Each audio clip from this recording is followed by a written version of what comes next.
하나님께서 말씀하셨습니다. 물은 움직이는 생물을 많이 내어라. 새들은 땅 위의 하늘을 날아다녀라. 하나님께서 커다란 바다 짐승과 물에서 움직이는 생물과 날개에 달린 새를 그 종류에 따라 창조하셨습니다. 하나님께서 보시기에 좋았습니다. 하나님께서 그것들에게 복을 주시며 말씀하셨습니다. 새끼를 많이 낳고 번성하여 바닷물을 가득 채워라. 새들도 땅 위에서 번성하여라. 저녁이 지나고 아침이 되니 이날이 5째 날이었습니다. 하나님께서 말씀하셨습니다.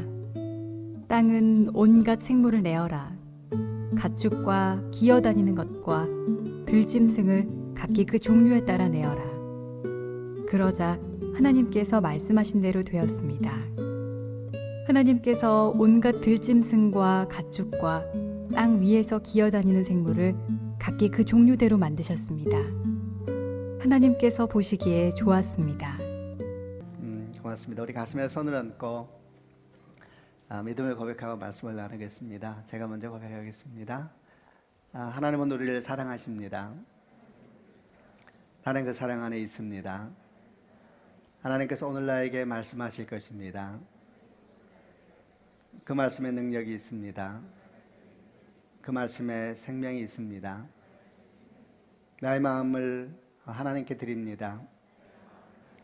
나의 생각을 예수님께 집중합니다. 들은 만큼 변합니다. 들은 만큼 행복해집니다. 저희가 창세기 말씀을 같이 나누고 있는데 문득 이런 생각이 들었습니다. 창세기 말씀을 나눈다는 것은 대단히 용감한 일이기도 하고 또 한편으로는 굉장히 마음 설레이는 일이기도 합니다. 저는 후자가 훨씬 큽니다. 정말 마음이 설레이고 설교를 준비하면서도 그러하고 또 설교를 하면서도 정말 주님이 더 가까이 묵상되어지고 하나님의 은혜가 얼마나 놀라운가에 대해서 생각하는 여정인데 여러분에게도 그런 축복이 있기를 주님의 이름으로 축원합니다. 이제 주님께서 하루하루 창조의 역사를 해나가고 계십니다. 첫째 날 빛을 만드셨고 둘째 날 궁창을 만드셨습니다. 궁창을 오늘날 대기권이라고 그랬습니다. 그리고 셋째 날은 땅에 있는 물을 모아서 바다라 부르시고 드러난 무틀을 땅이라 부르시고 또 땅에 명령하셔서 온갖 식물과 과일나무를 나게 하셨습니다.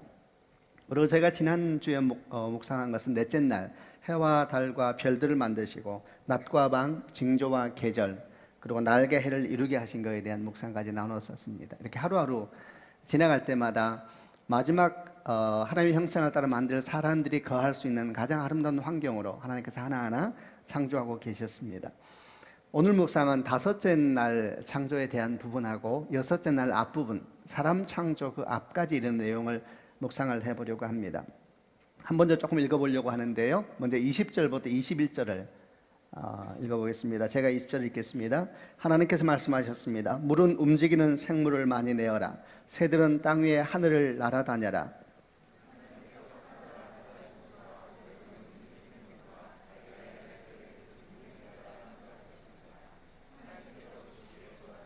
(24절과 25절도) 읽겠습니다. 제가 24절 읽겠습니다. 하나님께서 말씀하셨습니다. 땅은 온갖 생물을 내어라. 가축과 기어다니는 것과 들짐승을 각기 그 종류에 따라 내어라.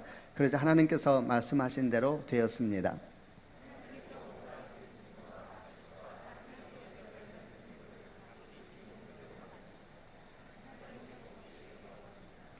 다섯째 날 창조에서 드디어 처음 성경에서 생물이라는 말이 등장을 합니다.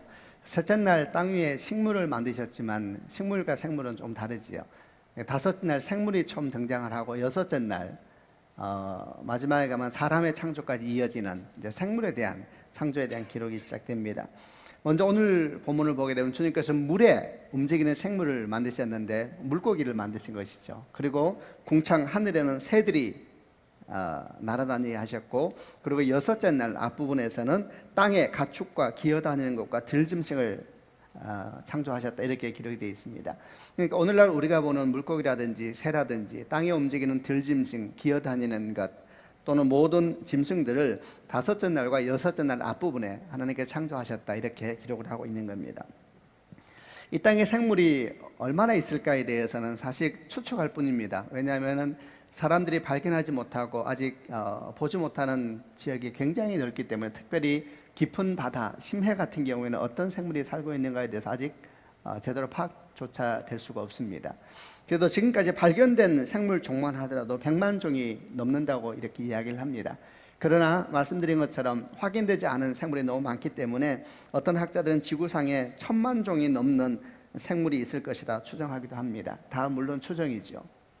그러나 그럼에도 불구하고 하나님의 창조는 너무 놀랍고 신비하고 그리고 아주 섬세하고 다양하다라는 것은 우리가 볼 수가 있습니다. 오늘 말씀을 통해서 이제 이 생물에 대한 얘기를 쭉 해보려고 하는데, 우선 가장 먼저 보려고 하는 것은 하나님께서 창조하신 생물 중에 가장 먼저 성경에 등장하는, 이름은 등장하지 않지만 생물 모양이 등장을 하는데 가장 먼저 등장하는 생물이 뭐냐 하면은 21절에 나오는데, 21절에 이렇게 기록되어 있습니다. 하나님께서 커다란 바다 짐승과 땅에서 물에서 움직이는 생물과 날개 달린 새를 그 종류에 따라 만드셨다, 이러면서 바다에서 먼저 만든 생물을 설명하시면서 처음 등장한 모습이 커다란 바다 짐승이라는 표현이 등장을 합니다. 커다란 바다 짐승이 뭘까? 히브리어로는 탄닌이라는 단어인데, 영어 성경에서는 거대한 고래로 번역하기도 하고 큰 바다 괴물로 번역하기도 하는 그런 짐승입니다. 구약 성경에서 이 탄닌이라는 히브리어가 한 20번 정도 나오는데 정확하게 어떤 짐승인가에 대해서는 사실 잘 모릅니다. 이 탄닌이라는 짐승이 지금의 고래를 말하는 것인지 아니면 그보다 더 큰 물고기가 있었는지, 왜냐하면 적잖은 물고기가 멸종이 되어 왔기 때문에 아마도 많은 사람들은 지금의 물고기보다 더 큰 물고기가 있지 않았겠느냐, 이렇게 이제 추측할 뿐입니다. 그럼에도 불구하고 여기에서 우리가 작은 묵상을 시작해 보려고 하는데요, 하나님께서 생물을 만드시고 거기에 대한 기록을 하시면서 그 생물 중에 가장 먼저 커다란 바다 짐승을 말씀하셨다 그랬는데, 그 사실 때문에 우리가 몇 가지 생각을 하게 됩니다. 우리가 창조에 대한 얘기를 할 때마다 항상 그 반대편에 있는 견해를 이야기하면서 이제 비유를 해서 설명하곤 하는데요, 진화론에서는 뭐라고 말을 하냐면은, 진화론은 이 땅의 생물은 단순한 것에서 복잡한 것으로 진화됐다, 이렇게 주장을 합니다. 조금 더 구체적으로 말을 하면은, 우리 눈에 보이지도 않는 원생 생물, 미생물이 있습니다. 집순벌레나 아메바 같은 경우에는 눈에 보이지도 않죠. 아주 현미경으로 자세히 관찰해야 보이는 아주 단세포 미생물인데, 진화론자들은 말하기를 이렇게 우리 눈에 보이지도 않는 단세포 미생물에서부터 진화가 시작되었다, 이렇게 얘기하면서 점점 더 아주 오랜 시간 지나면서 그런 단세포 미생물이 진화하고 진화해서 물고기가 되고, 또 아주 오랜 시간 지나면서 진화의 과정을 거치면서 육지동물이 되고, 또 정말 아주 오랜 시간, 이게 200년, 1천년이 아니고 수억 년의 시간입니다. 아주 오랜 시간 또 진화의 과정을 거치면서 사람까지 진화해 왔다, 이렇게 설명을 합니다. 그리고 이제 그 시작은 우리 눈에 보이지 않는 작은 원생 생물, 미생물에서부터 시작됐다, 이렇게 설명을 하는 겁니다. 그들의 말에 의하면은 원래 이 땅에 물이 있었을 때에 생물은 하나도 없었고, 우리 시작은 우리 눈에도 보이지 않는, 그러니까 우리는 아무것도 없었다 얘기할 수 있겠죠. 우리 눈에 보기에는 없었으니까. 이렇게 이제 너무나 지극히 작은 미생물에서 시작이 됐다, 이렇게 설명을 하고 있다는 겁니다. 그런데 오늘 성경은 창조에 대한 기록을 하면서 처음부터 어쩌면 아주 담대하게 가장 먼저 커다란 바다 짐승이라는 표현부터 등장을 합니다. 저는 이 말씀을 묵상하면서 어떤 느낌이 들었느냐 하면은, 생물이라는 것은 지극히 작은 미생물에서부터 진화된 것이 아니라 처음부터 완성된 그 모습대로 창조된 것이다. 여러분, 이렇게 성경은 우리에게 드러내 보이고 있는 겁니다. 생물은 처음부터 그 모습으로 창조된 겁니다. 커다란 바다 짐승은 처음부터 커다란 바다 짐승으로 창조되었다, 이렇게 말씀하고 있는 겁니다. 오징어는 처음부터 오징어로 창조된 거고, 거북이는 처음부터 거북이로 창조된 겁니다. 그러니까 처음부터 하나님의 생물에 대한 얘기를 할 때 처음부터 그 모습과 그대로 설명을 하면서 커다란 바다 짐승이라는 표현이 서슴없이 등장을 하고 있는 겁니다. 물론 하나님께서 만드신 생명은 창조 이후에 굉장히 다양한 변화를 겪게 됩니다. 이건 이제 뒤에 제가 조금은 설명을 하게 되겠습니다만, 굉장히 다양한 변화를 겪게 되어서 지금 우리가 보는 생물이 원래 주께서 만드셨던 그 모습 그대로인가에 대해서는 사실은 다양한 생각을 할 수가 있습니다. 그러나 그럼에도 불구하고 근본적인 변화는 전혀 없었습니다. 처음부터 주님은 그 모습대로 만드신 겁니다. 그뿐만 아니라 생물은 처음부터 그 모습 그대로 만들어졌을 뿐만 아니라 처음 주님께서 만드셨을 때에는 그 생물은 완전히 성장한 상태로서 성경에 등장을 합니다. 커다란 바다 짐승은 어린 새끼로 창조된 것이 아닙니다. 처음부터 커다란 바다 짐승으로 창조되었고 처음부터 완전히 자란 상태로 창조되었고, 그리고 그 성장한 생물이 새끼를 낳으면서 이게 이제 점점 더 생명이 번성해가는 역사를 성경은 기록하고 있습니다. 사람들이 이런 질문을 많이 하고, 철학적인 질문이기도 하지요. 닭이 먼저인가 달걀이 먼저인가 질문을 많이 하는데, 사실 성경은 아주 단순하고 분명하게 말씀을 합니다. 닭이 먼저입니다. 그리고 하나님께서는 그 닭에 생명을 낳을 수 있는 하나님의 유전자, 이제 우리는 그걸 유전자로 표현하게 되어 있습니다만 과거에는 그런 단어 자체도 없었습니다. 생명력을 그 닭에 불어넣으셔서 그 닭이 계란을 낳게 하셨고, 계란이 부화하게 함으로 말미암아 번성하고 이게 점점 더 생명이 확대돼가는 그런 여정을 걷게 하신 것인데, 창세기 오늘 우리가 읽은 본문에서 처음부터 그렇게 나옵니다. 하나님께서 바다의 생물을 창조하셨는데 커다란 바다 짐승과 그리고 온갖 생물을 만드셨고 하늘의 새를 각기 종류에 따라 창조하셨다, 이렇게 표현하고 있는 내용에서 보게 되는 묵상입니다. 또 한 가지, 하나님께서 생물을 만드신 창조에서 아주 중요하게 주목할 만한 성경의 표현이 나오는데, 그것은 하나님께서 생물을 종류에 따라 창조하셨다라는 표현인데, 이 표현을 주목하면서 한 번 더 읽어보려고 합니다. 아까 저희가 읽었던 본문인데요, 한 번 더 읽어보겠습니다. 제가 20절 읽겠습니다. 하나님께서 말씀하셨습니다. 물은 움직이는 생물을 많이 내어라. 새들은 땅 위에 하늘을 날아다녀라. 21절.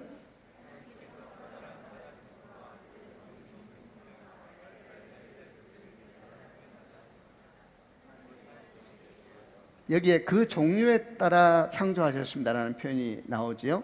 24절과 25절도 한번 읽겠습니다. 제가 24절 읽겠습니다. 하나님께서 말씀하셨습니다. 땅은 온갖 생물을 내어라. 가축과 기어다니는 것과 들짐승을 각기 그 종류에 따라 내어라. 그러자 하나님께서 말씀하신 대로 되었습니다. 25절.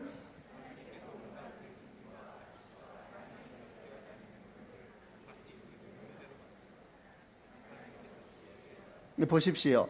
땅에서 움직이는 생물이든 바다에서 움직이는 생물이든 하늘에서 날아다니는 생물이든 간에 하나님께서 그 생물을 만드실 때 받듯이 앞에 표현하는 수식어가 하나 붙는데, 그것은 종류대로 만드셨다라는 표현이 등장을 합니다. 이게 아주 중요한 표현입니다. 하나님은 바다의 물고기도 하늘의 새도 땅에 움직이는 기는 것과 기어다니는 것과 가축과 모든 생물을 각기 종류대로 만드신 겁니다. 그냥 한마디로 말하면 오늘날 우리 눈에 보이는 모든 생물을 하나님께서 다 만드신 게 아닙니다. 처음에는 종류대로 만드셨다, 그렇게 이야기를 하고 있는데 이것이 무슨 뜻인가에 대해서 설명을 해보겠습니다.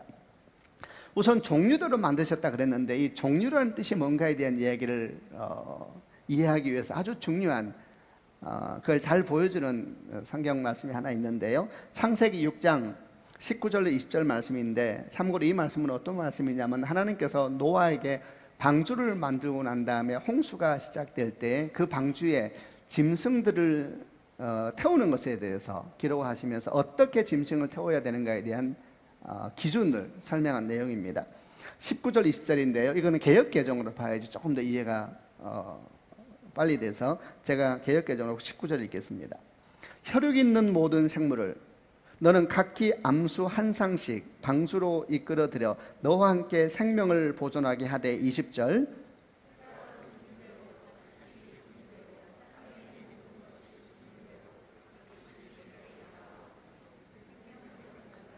제가 20절을 한 번 더 읽어보겠습니다. 새가 그 종류대로, 종류라는 말이 또 등장을 합니다. 가축도 그 종류대로, 땅에 기는 모든 것이 그 종류대로 각기 둘씩 네게 나올 것이다. 그러면 그들 방주에 들여서 그들로 말미암아 생명을 보존하게 하라, 이렇게 하나님께서 말씀한 겁니다. 보통 이제 노아 방주에 동물들이 다 탔다 그러면 사람들이 마음이 불편해하죠. 왜냐하면 아니 얼마나 방주가 크길래 그 많은 생물들이 다 탈 수가 있었던 이야기냐. 방주의 크기가 실제로 성경에 나온 것을 계산해 보면 어느 정도 크기가 되냐 하면은, 길이가 135m, 그리고 넓이가 22m 내지 23m, 높이가 13.5m니까 높이가 3, 4층 정도 높이가 되고, 길이는 135m니까 뭐 크죠. 그리고 넓이도 23m 되니까 굉장히 큰 배입니다. 그러나 아무리 큰 배라 하더라도 이 땅에는 모든 생물을 다 씻는다는 것은 모든 생물의 암수를 다 씻는다는 것은 절대적으로 부족한 겁니다. 그래서 이제 이 노아 홍수에 대해서, 방주에 대해서 이런저런 질문하는 분들이 많은데 사실 그들은 성경을 제대로 안 보고 있는 겁니다. 하나님께서 정확하게 뭐라고 말씀하셨냐면은 동물을 실는데 다 실으라 말하지 않았습니다. 혈육이 있는 생물만 실으라 그랬어요, 우선은. 그리고 종류별로 각기 암수 한 쌍을 실으라 이렇게 이야기했습니다. 정확하게 표현하죠. 종류별로 혈육 있는 생명을 종류별로 각기 한 쌍씩 방주에 태워라. 그리고 뭐라고 말씀하시냐면은 그들이 방주에 탐으로 말미암아 그들로 말미암아 생명이 보존될 것이다 이렇게 설명을 했는데 아주 대단히 주목할 만한 말씀이죠. 그래서 여러분 이 말씀에 의하면은 같은 종류의 동물은 다 태우지 않았습니다. 그 중에서 같은 종류는 그 중에서 암수 한 쌍만 세운 겁니다. 좀 더 구체적으로 예를 들어 볼게요. 제가 개를 키우지는 않습니다만 개 기르는 분들은 조금 민감하게 들으시겠죠. 개를 생각한다면 개가 굉장히 여러 가지 품종이 있습니다. 제가 아는 것만 몇 가지 불러오면 뭐 불독, 푸들, 차우차우, 그레이하운드, 달마티안, 세퍼트, 진돗개, 삽살개, 풍산개. 전 잘 몰라요, 나머지 개들은. 뭐 이런저런 품종이 굉장히 많지 않습니까? 여러분, 이런 모든 개를 다 방주에 실은 게 아닙니다. 그 중에서 암수 한 쌍만 방주에 실은 겁니다. 예를 들면은 개가 정확하게 어떤 개냐 정확하게 말해달라. 몰라요. 주님께서 암수 한 쌍이 네게 나올 것이라 그랬어요. 그 중에서 그 종류 많은 품종 중에 암수 한 쌍이 네게 나올 것인데 그걸 태워서 그들로 하여금 생명이 보존되게 하라 이렇게 얘기했습니다. 예를 들어서 불독 한 쌍만 태웠다고 생각해 보십시다. 그러면 나머지 모든 개는 안 태운 겁니다. 불독 한 쌍만 태운 겁니다. 그래서 이를 연구한 어떤 학자는 뭐라고 말하냐면은 아마도 이렇게 주님 하나님께서 말씀하신 대로 혈육 있는 생명을 종류대로 암수 한 쌍을 방주에 태웠으면 아무리 많아도 멸망한 동물을 포함한다 하더라도 아무리 많아도 2,000마리 정도 태웠을 것이다 이렇게 이야기를 합니다. 그러니까 그 태워진 동물은 어떤 동물이냐면 각기 종류를 대표하는 생물이었던 겁니다. 그리고 이 동물들이 노아 홍수가 끝나고 난 다음에 이 땅에 나와서 생명을 보존하게 되는 교배함으로 말미암아 자손을 낳게 되어서 다시 이제 생명이 부흥되게 되는 역사가 시작되게 된 겁니다. 그러면 이런 질문이 일어나게 됩니다. 그러면 지금 우리가 예를 든 것처럼 그 중에서 불독 암수 한 쌍이 방주에 탔다면은 그럼 노아 홍수 이후는 다른 개는 다 없어지고 불독 암수만 남게 되잖아요. 그러면 이제 다른 개는 다 없어지고 불독만 영원히 있는 것이냐? 그게 아닌 게 중요한 겁니다. 왜냐하면 하나님께서 너무 신기하게 만드셨는데 원래 창조도 종류대로 하셨습니다. 다 만든 게 아닙니다. 근데 이 종류가 새끼를 낳으면서 상황과 환경을 따라 다양한 품종으로 변화되기 시작합니다. 이게 아주 기가 막힌 창조의 원리입니다. 예를 들면 불독이 암수가 새끼를 낳으면 새끼를 낳고 또 새끼를 낳고 하면서 이게 퍼지면서 살게 되잖아요. 그럼 환경과 상황에 따라서 다양한 품종으로 변화됩니다. 예를 들면 그 불독이 푸들이 되기도 하고 차우차우가 되기도 하고 달마티안이 되기도 하고 신기하지 않습니까? 근데 여러분 바깥 모양은 변하는데 신기한 것은 유전자는 변하지 않습니다. 바깥 모양이 그렇게 변해. 지금은 우리가 유전자고 말을 하게 됐지만 옛날에 유전자 몰랐습니다. 근데 이렇게 아주 재미있죠. 그래서 원래 하나님은 어떻게 생물을 창조하셨냐면 종류대로 만드셨습니다. 그래서 지금 있는 모든 생물을 주님이 다 만든 게 아닙니다. 그 종류되는 생물들이 번성하면서 생육하고 번성하면서 여러 모양으로 환경에 따라 여러 모양으로 변화돼 갔던 겁니다. 그러다 보니까 이 종류대로 만들었다 했으니까 종류가 뭐냐가 굉장히 중요하죠. 종류가 뭐냐? 성경에 다 나옵니다. 아까 우리가 읽었던 본문에 나와 있죠. 종류는 뭐냐 하면 주님께서 종류별로 암수 한 쌍을 태워라. 그들로 생명을 보존하게 하라. 이렇게 말씀하신 것에서 그대로 나옵니다. 종류라는 것은 교배해서 생명이 태어날 수 있는 것이 같은 종류입니다. 사람과 원숭이는 같은 종류가 아닙니다. 왜? 관계에도 생명이 안 태어납니다. 굉장히 불쾌한 비유죠. 사람과 원숭이가 관계하다니. 아주 좀 불쾌한 비유인지 몰라도 사실은 진화론을 받아들이면 불쾌한 비유가 아닙니다. 진화론자들은 원숭이와 사람은 같은 영장류에 속한다고 얘기를 합니다. 옛날에는 원래 침팬지가 변해서 사람이 됐다 그랬는데 너무 증거가 안 나오니까 이제 설명을 좀 바꾸어서 같은 조상을 가졌다 이렇게 설명하는데 사실은 본질은 똑같습니다. 그래서 어쨌든 간에 진화론자들은 원숭이와 사람은 같은 영장류에 속하고 같은 조상을 두고 있다 이렇게 설명을 합니다. 그들의 말을 받아들이게 되면 사람들은 여러 동물 중 하나입니다. 그리고 원숭이와는 먼 친척입니다. 그래서 원숭이와 사람이 관계하면 이런 질문이 진화론자도 이상한 게 아니고 사실 진화론을 받아들이게 되면 수간도 짐승과의 관계도 사실은 문제가 없어지는 겁니다.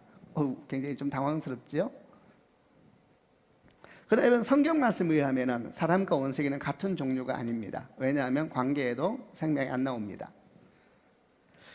성경 말씀에 의하면 하나님께서는 종류에 따라 만드셨다 그랬습니다. 사람과 원숭이는 각각 만들어진 겁니다. 먼 친척도 아닙니다. 개와 고양이는 같은 종류일까요? 아닐까요? 아닙니다. 교배해도 생명 안 나옵니다. 근데 늑대와 개는 같은 종류일까요? 아닐까요? 같은 종류입니다. 늑대와 개는 교배하면 늑대개가 나오죠. 개, 늑대, 코요테, 딩고 이런 종류는 보기에 달라 보여도 사실은 유전자의 근본적인 동일성이 있습니다. 그래서 염색체 숫자도 78개로 동일하고 옛날에 이런 거 하나도 몰랐습니다. 과학이 성경을 반대하는 게 아닙니다. 염색체 숫자도 78개로 동일하고 서로 교배가 가능하면 새끼도 생산해냅니다. 호랑이, 사자, 고양이는 같은 종류입니다. 교배하면 생물이 태어나지요. 라이거가 태어나지요. 이렇게 참 성경이 재미있습니다. 하나님은 지금 보는 모든 생물을 다 만든 게 아니고 종류에 따라 만드셨고 그리고 이 종류들이 종류 안에서 변화되게 하셨습니다. 아주 신비한 겁니다. 이렇게 종류 안에서 변화되게 하신 하나님의 창조의 원리는 사실은 생물에서만 보이는 것은 아닙니다. 여러 모양에서 예를 들면 식물도 마찬가지입니다. 식물이라는 것이 같은 나무가 사계절에 따라서 아주 다양하게 변화되게 하셨습니다. 그리고 같은 나무라도 상황에 따라서 성장하는 속도도 다르고 모양도 다르게 하셨습니다. 봄에는 꽃이 피고 여름에는 열매가 커가고 잎사귀가 무성해지고 가을에는 열매가 수확을 하게 되고 잎사귀는 색깔이 여러 가지 색깔로 변화되기 시작합니다. 겨울에는 모든 잎이 다 떨어지고 벌거벗은 모습으로 앙상한 가지를 드러내죠. 그래서 봄에 아주 그 아름다운 생명력이 가득한 나무를 보았다가 겨울에 앙상한 가지만 있는 나무를 보게 되면 우리는 이런 생각을 하죠. 이거 같은 나무인가? 같은 나무입니다. 같은 종류이지요. 생물도 그렇게 하셨습니다. 같은 새가 어떤 곳에서는 부리가 길게 하셨고 어떤 곳에서는 부리가 짧게 하셨습니다. 옛날에는 종이 변화됐다 그랬습니다. 지금은 알게 됐죠. 염색 변화가 없었습니다.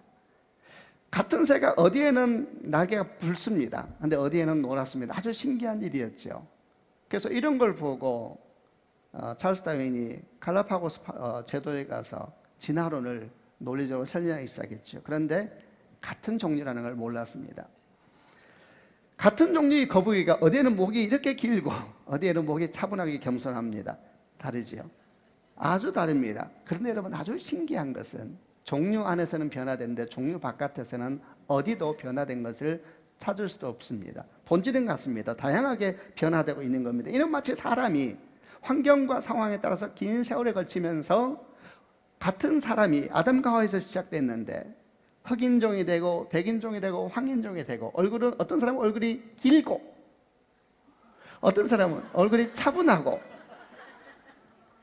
여러분 다 사람입니다. 어떤 사람은 털이 많이 나서 사람들은 진화가 절 됐다 그러는데 여러분 아닙니다. 유전자적인 변화는 없습니다. 물론 유전자에 문제가 생길 때가 있으면 병이 생기죠. 샴상둥이 같은 경우는 한 몸에 두 생명이 붙어 있지요. 그러나 샴상둥이를 보면서 우리가 사람이 아니다 이렇게 말하지는 않습니다. 사람입니다. 같은 종 안에서의 다양한 변화. 얼마나 하나님의 창조는 신비하고 놀라운지 모릅니다. 실제로 하나님의 종류들을 만드는데 종류라는 말이 히브리어로 민이라는 단어인데 한 개를 짓다라는 뜻입니다. 창조의 원리는 똑같습니다, 여러분. 하나님께서 바다를 만드시고 경계를 지으셔서 파도야 넘어오지 말라 말씀하셨죠. 낮과 밤을 경계를 지으셨죠.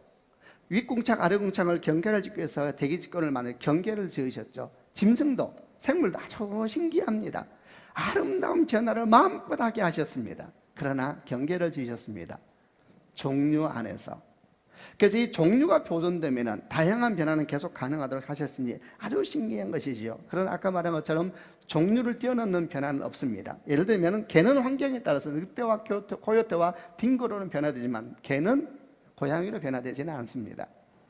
원숭이는 환경에 따라서 오랑우탄, 고릴라, 침팬지로 변화되지만 사람으로 변화되지는 않습니다.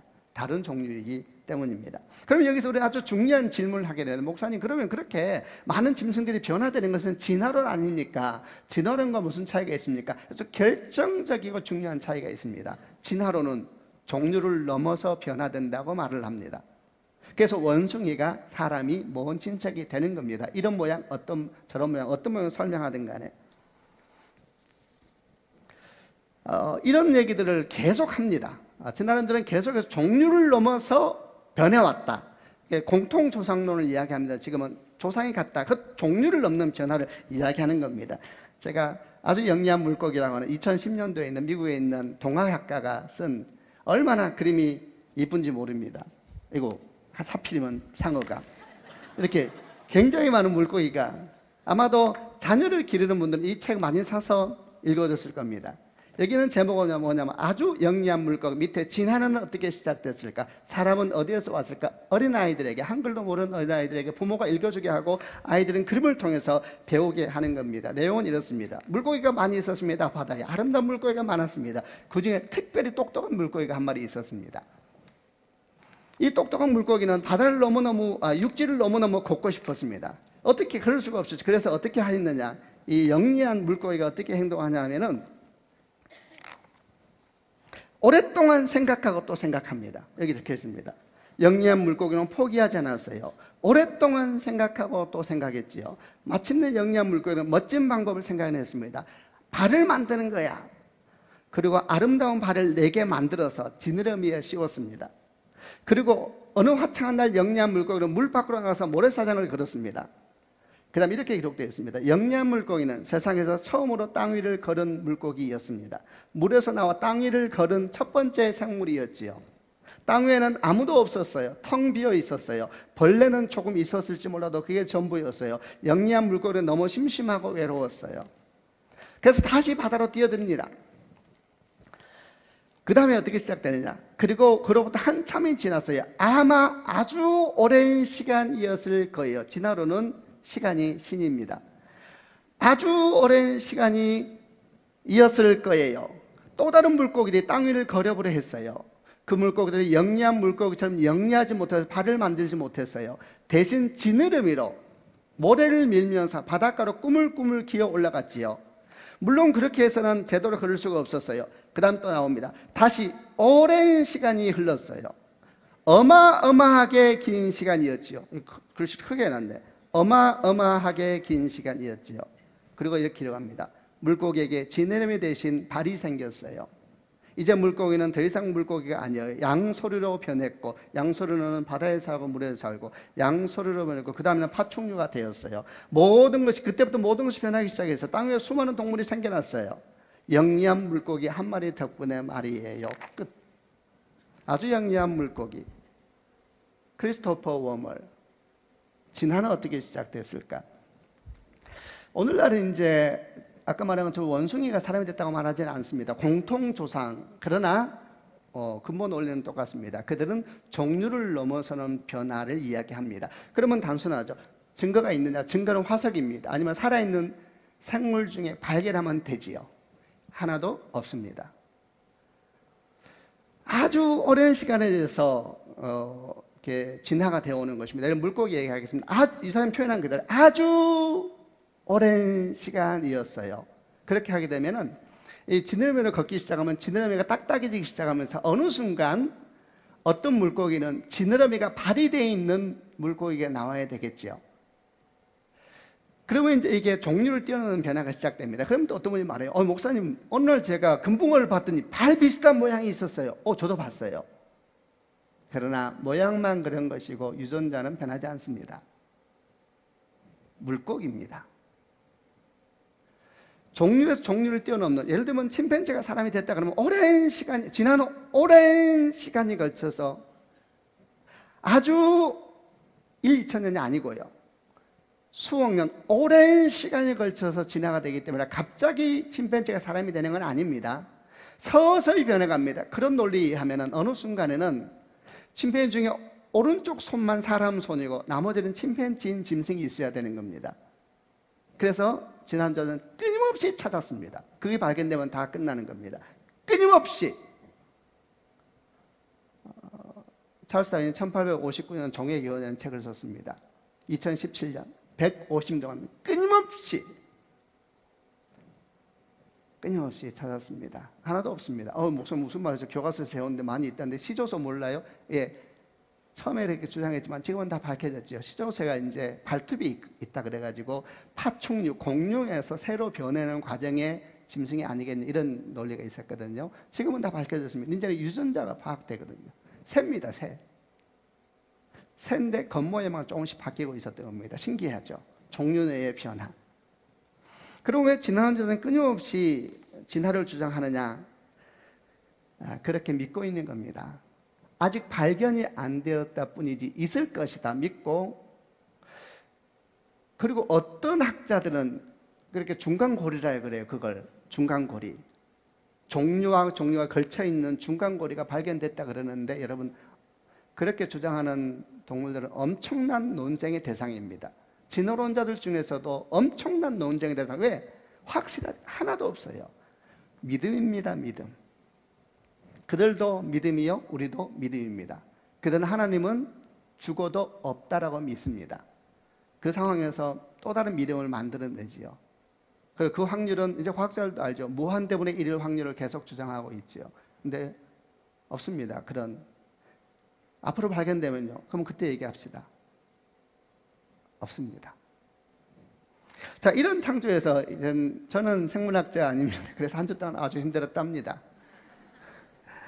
이런 생물의 창조에서 이제 정리를 하면서 한 두 가지 중요한 오늘날 우리에게 무엇을 가르쳐 주는가에 대한 묵상을 나눠보려고 합니다. 첫 번째, 눈에 보이는 걸 따라 살면 하나님은 없습니다. 진화론자들의 가장 큰 실수는 사실 눈에 보이는 것을 따라 분류하고 판단했다는 겁니다. 성경은 종류라는 것으로 분류를 했습니다. 생물을 종류에 따라 각기 종류, 하나님의 분류 방법은 종류입니다. 그러나 생물학책에 등장하는 분류 방법은 그 방법이 아니지요. 예를 들면 생물학책에 나오는 분류 방법에 의하면은 사람과 원숭이, 침팬지, 오랑우탄은 다 같은 영장류에 속합니다. 그럼 왜 이렇게 분류가 됐느냐? 성경이 말씀하는 종류의 기준은 교배함으로 생명이 생산되는 것이 기준인데, 왜 이렇게 사람과 원숭이는 전혀 다른데 같이 영장류라는 것으로 분류가 됐느냐? 철저하게 모양에 따른 형태학적 분류였습니다. 그게 18세기에 생물 분류학의 아버지라고 하는 린네, 식물학자인데, 원래 이 사람의 분류인데, 사실은 지금은 많은 과학의 발전이 있었지만 이 흐름에서 변화된 것은 아닙니다. 보이는 것이 그들의 기준이었습니다. 예를 들어서 왜 원숭이와 사람이 같은 영장류냐면 모양 행동이 너무 달라 보이거든요. 원숭이 눈 보세요. 뭔지 모르게 좀 비슷하다. 걔도 사실 오래 보면 비슷한데, 원숭이와 사람은 뭐가 비슷하냐면 우선 물건을 집을 수 있는 손과 발이 있습니다. 그리고 척추동물입니다. 그리고 5개의 손가락과 5개의 발가락이 있습니다. 점점 뭐가 비슷하죠. 직립보행을 합니다. 새끼를 임신하고 낳습니다. 공동생활을 합니다. 이런 특징이 너무 비슷하게 보였습니다. 그래서 그들을 사람도 원숭이도 침팬지도 오랑우탄도 같은 영장류에 속하게 한 겁니다. 그런 사실은 근본적인 것은 달랐습니다. 결국 이 분류는 눈에 보이는 대로 분류한 것입니다. 사람과 원숭이는 본질적으로 다른 것이었는데, 사실은 19세기 처음 진화론이 엄청나게 나올 때는 몰랐습니다. 오늘날은 DNA라는 것이 나왔습니다. 그래서 이제 어떤 또 학자들은 원숭이와 사람이 DNA가 98%가 동일하다 이렇게 말하지만, 과학은 여러분 사실은 나는 성경편이라고 생각합니다. 과학이 발달하면 발달할수록 사실은 심각한 차이가 있다는 게 점점 드러나고 있는 것은 사실입니다. 과학이 발달하면 발달할수록. 이런 사실로부터 두 가지 중요한 교훈을 얻게 되죠. 첫째, 보이는 것을 따라 살고 보이는 걸 따라 판단하면 하나님은 없습니다. 두 번째, 과학은 발달할수록 하나님을 거부하는 것이 아니라 오히려 하나님 말씀인 창조, 하나님 말씀인 성경이 얼마나 놀라운 사실인가에 대해서 점점 확인하게 될 것이라는 겁니다. 여러분, 우선 우리 모두가 기억하셔야 됩니다. 보이는 것을 따라 살고 보이는 것을 따라 선택하고 보이는 것을 따라 인생을 만드는 사람에게는 하나님은 없습니다. 우리는 골리앗 앞에 섰던 다윗을 기억합니다. 그리고 똑같은 골리앗 앞에 섰던 이스라엘 군사들도 기억합니다. 그들은 똑같은 대상 앞에 섰습니다. 그러나 반응은 완전히 달랐습니다. 이스라엘 군사들은 두려워 떨면서 바위 뒤에 몸을 숨기는, 그러나 다윗은 돌멩이 5개를 가지고 골리앗 앞에 용사처럼 섰습니다. 차이가 무엇일까요? 사실은 단순합니다. 이스라엘 백성들은 보는 것만 보았습니다. 그들은 골리앗만 보았습니다. 사실은 바람잡이였는데, 그러나 다윗은 보이는 너머에 있는 하나님을 보았습니다. 보이는 너머에 있는 하나님을 보지 않으면 여러분, 우리는 하나님의 사람이 될 수가 없는 것입니다. 보이는 것만 따라 살면 하나님을 잃어버립니다. 우리는 민수기 13장 14장에서 가나안 정탐을 나섰던 12명의 정탐군 사건을 기억합니다. 그들은 40일 동안 모세의 명령을 따라서 가나안 땅을 정탐하고 돌아왔습니다. 그리고 극단적인 두 견해로 보고가 갈립니다. 10명의 정탐군은 뭐라고 말하냐면, 그들은 두려워 떨며 절망하면서 외쳤습니다. 그 땅은 우리를 삼키는 땅이라고. 그 땅에는 거인족들이 있었고 우리가 스스로 보기에도 메뚜기 같았고 그들이 보기에도 우리는 메뚜기 같았다고 이렇게 이야기를 합니다. 그러나 똑같은 것을 보고 온 여호수아 관련 뭐라고 말합니까? 그 땅은 아름다운 땅이다. 그리고 그들은 우리 밥이다 이렇게 말합니다. 성경에 나옵니다. 같은 것을 보았습니다. 반응은 다릅니다. 차이가 뭡니까? 10명의 정탐꾼은 보는 것으로 판단했습니다. 그러나 여호수아 갈렙은 보는 것 넘어 있는 하나님의 약속을 붙잡았습니다. 하나님의 말씀을 붙잡았습니다. 보는 대로 살면 하나님 없습니다. 우리가 소망으로 구원을 얻었으면 보이는 소망이 소망이 아니니 보는 것을 누가 바라리요? 만일 우리가 보지 못하는 것을 바라면 참음으로 기다릴지니라. 로마서 8장 24절 25절. 또 한 가지 기억할 것은, 이런 묵상에서 과학은 여러분 성경을 반대하지 않습니다. 우리가 아는 것은 과학도 불확실하다는 걸 우리가 알고 있고, 과학은 날마다 새로워지고 변해갑니다. 그러나 과학은 발달하면 발달할수록 예언컨대 점점 더 성경이 얼마나 무서운 사실이라는 것을 알게 될 겁니다. 많은 크리스찬 중에는 이런 염려를 합니다. 과학이 발달하면서 성경이 기록된 내용 중에 틀린 것이 있다는 것이 나오면 어떻게 하지? 천동설과 지동설처럼 원래 성경은 지동설입니다. 처음부터. 과학이 발달할수록 내가 믿는 성경의 참됨이 무너질까 봐 염려하는 성도들이 많습니다. 성도 여러분, 분명코 단언코 예언컨대 반대 현상이 일어날 겁니다. 19세기 처음 종교개혁이 나왔을 때는 과학은 이렇게 발달하지 않았습니다. 그리고 보이는 대로 정말 너무나 놀랐습니다. 새가 어디 가니까 막 부리가 긴 거예요. 어디 가니까 부리가 짧은 거예요. 그래서 다윈은 생각했으면 이렇게 종의 분화가 일어나는구나. 그들은 종이라고 분석했습니다.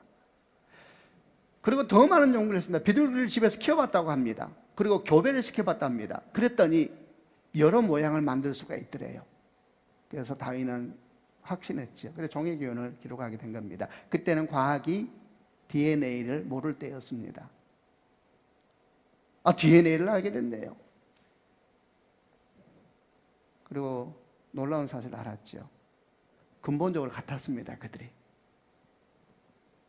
앞으로 그럼 과학은 얼마나 발전? 우리는 모르죠. 그러나 분명히 말할 수 있습니다. 과학은 성경을 반대하지 않습니다.